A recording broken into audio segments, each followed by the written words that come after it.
তোমরা হয়তো অনেকে শুনেছ 2020 সালে আমেরিকান সায়েন্টিস্ট জেনিফার ডুডনা এবং ফ্রেঞ্চ সায়েন্টিস্ট ইমানুয়েল শার্পেন্টিয়ার একসঙ্গে জিনোম এডিটিংয়ের একটি টুল আবিষ্কার করার জন্য নোবেল প্রাইজ পান। ক্রিসপার ক্যাস9 নামক এই টেকনোলজিকে কাজে লাগিয়ে শুধুমাত্র জেনেটিক সিকোয়েন্সকে ম্যানিপুলেট করাই নয়, কোনো জিনকে চেঞ্জ করা, এমনকি এডিটও করা যায়। সত্যি কি ইন্টারেস্টিং ভাবো তো, এই ক্রিসপার ক্যাস9 টেকনোলজির সাহায্যে কোনো রোগকে আগে থেকে প্রেডিক্ট করে সেই রোগের পিছনে লুকিয়ে থাকা জিনটিকে শরীর থেকে বাদ পর্যন্ত দেওয়া যায়। এই যে জেনেটিক সায়েন্সের এত বড় একটা ব্রেক থ্রু, সেটা সম্ভবই হতো না যদি ডিএনএ ও আরএনএর স্ট্রাকচার ডিসকভার্ড না হতো। আজকের ক্লাসে আমরা ডিএনএ ও আরএনএ তথা নিউক্লিক অ্যাসিডের স্ট্রাকচার নিয়েই আলোচনা করব। নিউক্লিক অ্যাসিডের গঠনাকৃতিকে দুটি স্তরে আলোচনা করা যায়, প্রাইমারি গঠন ও সেকেন্ডারি গঠন। প্রথমেই আমরা নিউক্লিক অ্যাসিডের প্রাইমারি গঠন নিয়ে আলোচনা করব।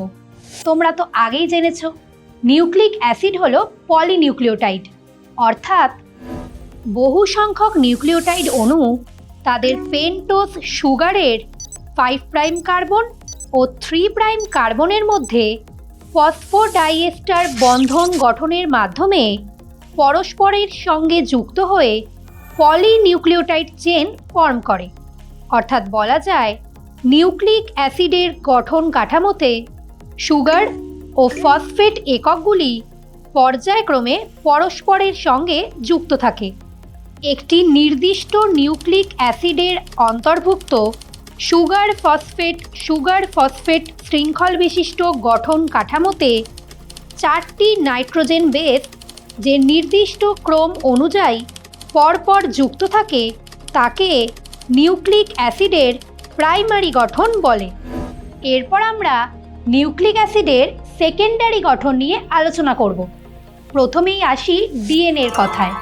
তোমরা তো জানোই, ডিএনএতে পেন্টোজ সুগার হিসেবে 2-ডিঅক্সিরাইবোজ এবং নাইট্রোজেন ঘটিত বেস হিসেবে অ্যাডেনিন, গুয়ানিন, সাইটোসিন ও থাইমিন থাকে।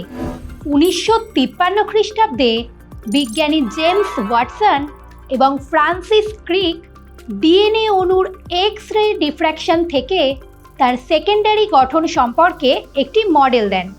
এই মডেল অনুযায়ী প্রতিটি ডিএনএ অণু 2টি পলিনিউক্লিওটাইড শৃঙ্খল দিয়ে গঠিত। প্রতিটি শৃঙ্খল ক্লকওয়াইজ ডিরেকশনে আবর্তিত হয়ে পরস্পরকে পাক খেতে খেতে হেলিক্স গঠনের একটি দ্বিতন্ত্রী বা ডাবল স্ট্র্যান্ড আকারে থাকে। দ্বিতন্ত্রী ডিএনএর পলিনিউক্লিওটাইড শৃঙ্খল দুটি একে অপরের সমান্তরাল, কিন্তু তাদের অভিমুখ বিপরীত।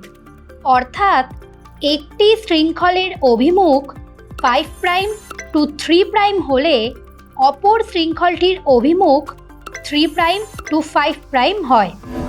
এবার চলো দেখে নিই এই পলিনিউক্লিওটাইড শৃঙ্খলে বেস, সুগার ও ফসফেট এককগুলি কিভাবে সাজানো থাকে। এই পলিনিউক্লিওটাইড শৃঙ্খল দুটির ব্যাকবোন হল ফসফোডাইএস্টার বন্ধনের মাধ্যমে যুক্ত 2-ডিঅক্সিরাইবোজ শর্করাগুলি, আর নাইট্রোজেন ঘটিত বেসগুলি পলিনিউক্লিওটাইড শৃঙ্খলের ভিতরের দিকে নির্দিষ্ট ক্রম অনুযায়ী সজ্জিত থাকে।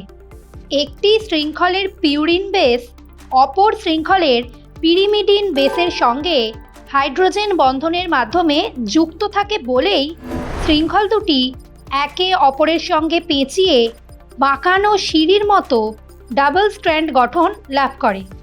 এই সিঁড়ির এক একটি ধাপ হল পিউরিন ও পিরিমিডিন বেসের মধ্যে থাকা হাইড্রোজেন বন্ধন।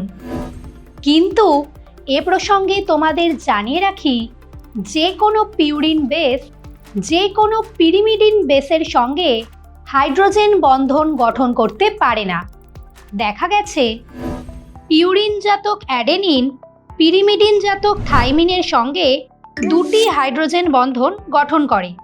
অপরপক্ষে পিউরিন জাতক গুয়ানিন পিরিমিডিন জাতক সাইটোসিনের সঙ্গে তিনটি হাইড্রোজেন বন্ধনের মাধ্যমে যুক্ত থাকে। ডিএনএর একটি সম্পূর্ণ পাকের দৈর্ঘ্য হল 34 অ্যাংস্ট্রম এবং একটি সম্পূর্ণ পাকে 10টি বেস পেয়ার থাকে, অর্থাৎ ডিএনএ শৃঙ্খলের মধ্যে থাকা পরপর দুটি নাইট্রোজেন বেসের দূরত্ব হল 3.4 অ্যাংস্ট্রম।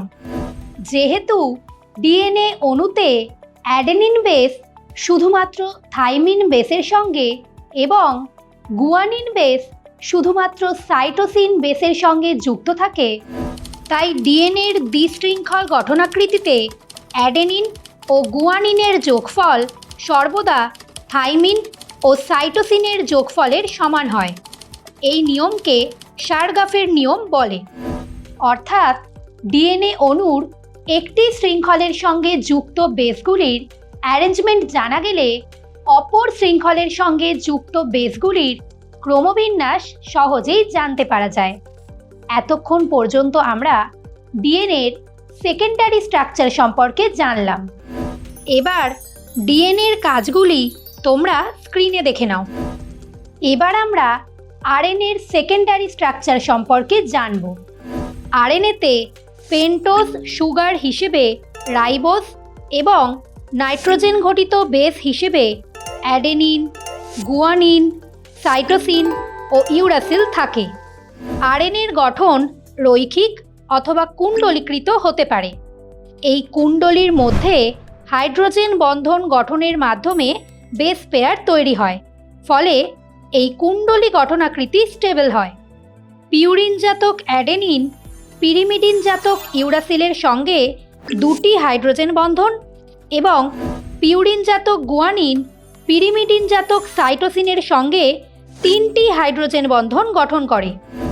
আরএনএর প্রধান কাজ হল অ্যামাইনো অ্যাসিড থেকে প্রোটিন তৈরি করা। কাজের বিভিন্নতার ভিত্তিতে আরএনএকে 3 ভাগে ভাগ করা যায়: মেসেঞ্জার আরএনএ বা এমআরএনএ, রাইবোজোমাল আরএনএ বা আরআরএনএ এবং ট্রান্সফার আরএনএ বা টিআরএনএ। চলো এবার এই 3 প্রকার আরএনএর কাজ আমরা জেনে নিই। এমআরএনএ ডিএনএ থেকে তৈরি হয়।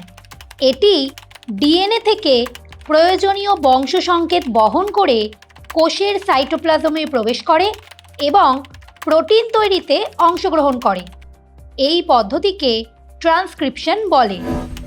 আরআরএনএ রাইবোজোমের সঙ্গে এমআরএনএর সংযুক্তি ঘটায়, যার ফলে পলিজোম তৈরি হয়, যা বিভিন্ন প্রকার প্রোটিন তৈরিতে ছাঁচ হিসেবে কাজ করে। টিআরএনএ প্রোটিন তৈরির সময় নির্দিষ্ট আলফা অ্যামাইনো অ্যাসিডকে নির্দিষ্ট স্থানে পৌঁছে দেয়। এই পদ্ধতির নাম ট্রান্সলেশন। তাহলে আজকের ক্লাসে তোমরা ডিএনএ ও আরএনএর স্ট্রাকচার এবং তাদের ফাংশনস সম্পর্কে জানলে। এই কনসেপ্টের হেল্প নিয়ে স্ক্রিনে দেওয়া এই প্রশ্নটা তোমরা সলভ করার চেষ্টা করে দেখো তো।